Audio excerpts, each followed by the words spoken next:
performing arts and the arts in general are very important to developing the whole person.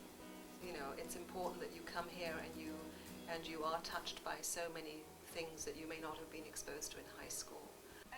Stick that hand out. Stick it out. That's it. Stick it right out. That's it. Cool Jack. I've written and directed and acted professionally, and you know, I used to make videos. Actually, I used to do a lot of, you know, I've done a lot outside of teaching. And I suppose what that brings to teaching for me is quite high standards. I expect to do my best work because I've been trained to do my best work, and I expect that from the students. And I think, again, that brings us to a level, a higher level than it would otherwise, because I have worked professionally.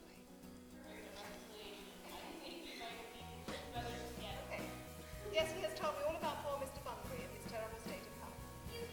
The value of a liberal arts education is that I think it does prepare you to become a literate and thinking citizen.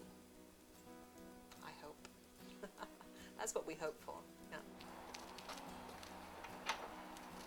Education is an opening into new vistas of intellectual life.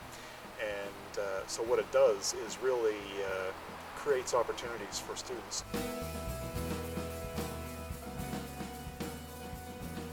I prefer mostly just to talk to students, present them with problems, invite them to solve those problems, to reflect on the history of things and predicaments that affect our situation at the moment.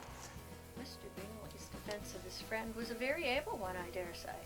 But since he is unacquainted with several parts of it, I think at St. Thomas we make a special effort to focus on the whole human being. We focus on students' interests, we focus on students' questions.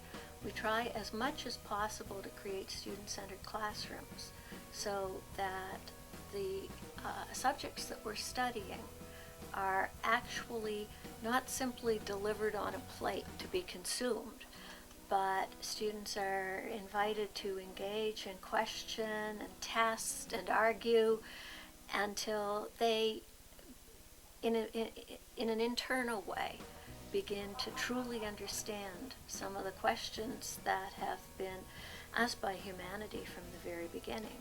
Assuring him that Mr. Darcy would consider his addressing him without introduction as an impertinent, Elizabeth listened with delight to the happy though modest hopes which Jane entertained of Bingley's regard.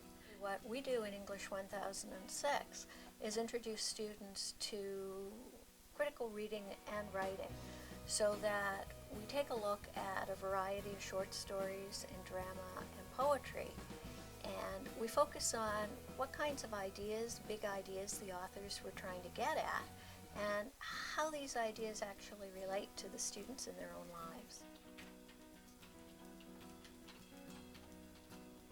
A liberal education is something that opens your eyes to a completely new world. And I can speak from personal experience. I grew up in a small town, Nova Scotia, and then went to a liberal arts university. It was exciting in terms of leaving home for the first time, living away from home, and it just introduces you to a lot of new ideas, some of which challenge your own beliefs as well, and that was difficult even for me at first. When you think you know everything, then you realize you don't know much, or when you think you have certain beliefs and it challenges those beliefs, and it also gives you a firm and I think a solid foundation just to become a citizen of the world.